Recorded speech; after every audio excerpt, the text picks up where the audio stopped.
Patrice Motsepe est le nouveau patron de la Confédération africaine de football. Le milliardaire sud-africain a été élu par acclamation.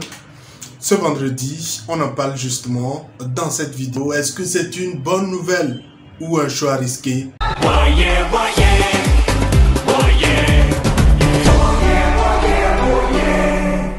Que dire de l'élection de Patrice Motsepe à la Confédération africaine de football?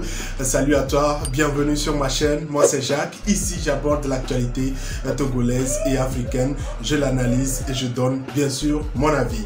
Depuis ce vendredi, la Confédération africaine de football a un nouveau président, notamment le Sud-Africain Patrice Motsepe qui prend donc la place d'Ahmad Ahmad qui n'était pas en course. Il avait voulu être en course, sauf que rattrapé par une affaire de corruption et sanctionné par la FIFA et donc hors course. Et donc par acclamation, je vous rappelle un peu le contexte de cette élection. Il y avait plusieurs candidats à cette élection, sauf que à la dernière minute, chacun a renoncé. Donc il ne restait qu'un seul. Et tout est parti comme une lettre à la poste.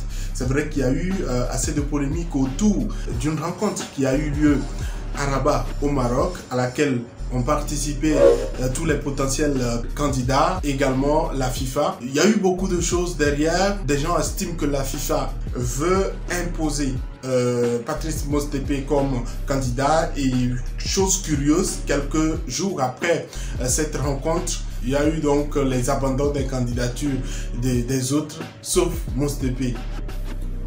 Relation ou pas, on ne sait pas. Alors, c'est dans ce contexte donc que Patrice Motsepe a été élu sans concurrent, premier, sans deuxième, bon, seul, sans concurrent.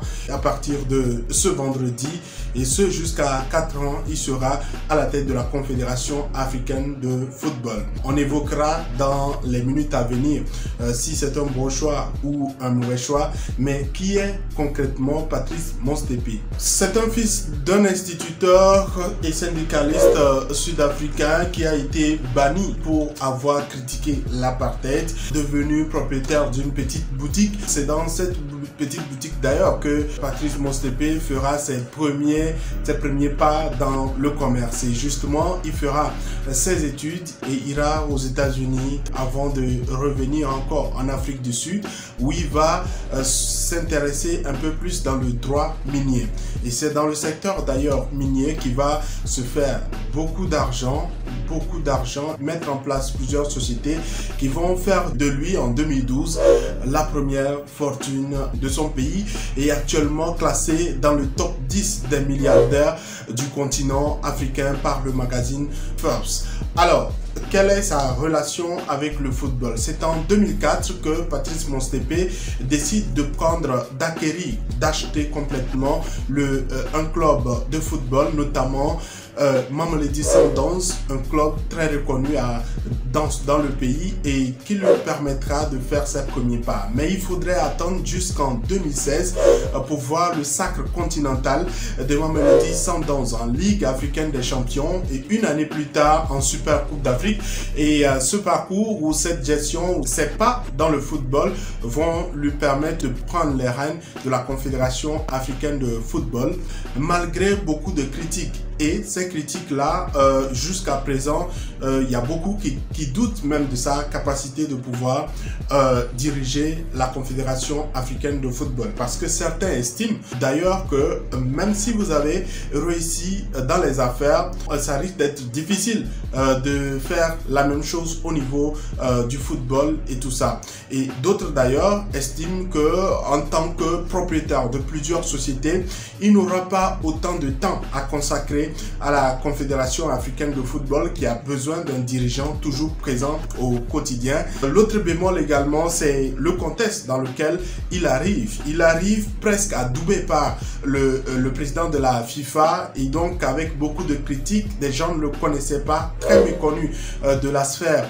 des dirigeants. Et d'ailleurs, parlant de dirigeants, ses concurrents qui ont démissionné après étaient tous des présidents de fédération ou encore des anciens présidents. Et lui n'était pas président de la fédération sud-africaine, il n'était que président d'un club de football et donc méconnu des habitués et tout ça. Et moi, comme je le dis, est-ce que les habitués avaient montré quelque chose de plus important et tout ça? J'en parlerai dans quelques minutes. Alors, qu'est-ce que Motsepe propose à la Confédération africaine de football dans ses projets? Quand il a annoncé sa candidature, il a estimé qu'il voudrait à tout prix œuvrer à ce qu'un pays africain puisse déjà remporter une coupe du monde de football. Est-ce que selon vous, c'est réalisable? Question. Voudrait également mettre un peu plus d'accent sur la formation des jeunes avec une place importante accordée aux académies. Je pense que lui et moi peut-être on s'accorde sur ce point. Pour ceux qui ont l'habitude de suivre mes vidéos, c'est la formation des jeunes fait partie des points essentiels sur lesquels j'insiste habituellement ici.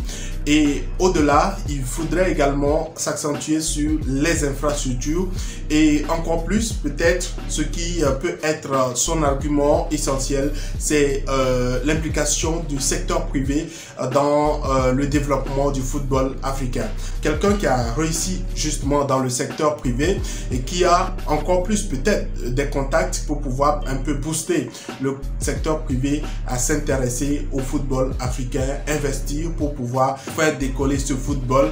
Je pense que peut-être ça peut être son argument. On bascule maintenant donc dans la question, est-ce que c'est l'homme idéal ou pas? Je dirais qu'on devrait patienter. Mais en termes de réussite, je pense que il a eu quand même, il a eu plusieurs succès avec ses différentes entreprises. Il va peut-être prendre la Confédération africaine de football ou le football africain comme une entreprise pour implémenter également ses stratégies de réussite passées et on verra ce qu'il en sera. C'est vrai qu'on va critiquer la procédure, qu'on va critiquer comment il a été presque imposé par la FIFA, mais comme je le disais, les habitués qui étaient en course, est-ce qu'ils proposaient quelque chose de mieux? Et donc quand quelqu'un est méconnu, c'est difficile de l'analyser. Moi, je fais partie de ceux qui peuvent être quand même peut-être optimistes, mais observons et on verra ce qu'il en sera. Mais en termes de développement, il y a vraiment du chemin entre la réussite dans le business ou dans les autres secteurs et la réussite à ce poste au niveau de la Confédération africaine de football. Il va falloir déjà fédérer les actions parce qu'il y a eu des gens qui sont frustrés, peut-être par la procédure pour pouvoir arriver.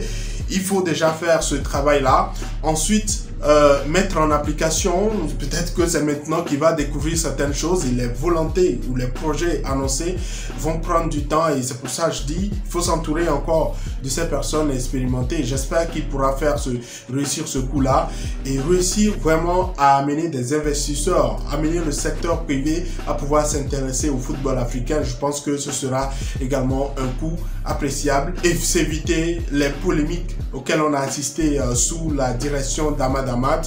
Il faudrait qu'il puisse plutôt se concentrer sur le travail qu'il a amené à la tête de la Confédération africaine de football. Quel est ton avis par rapport à ce sujet? Est-ce que selon toi, Motsepe est l'homme idéal ou c'est une erreur de pouvoir le mettre à la tête de la Confédération africaine de football?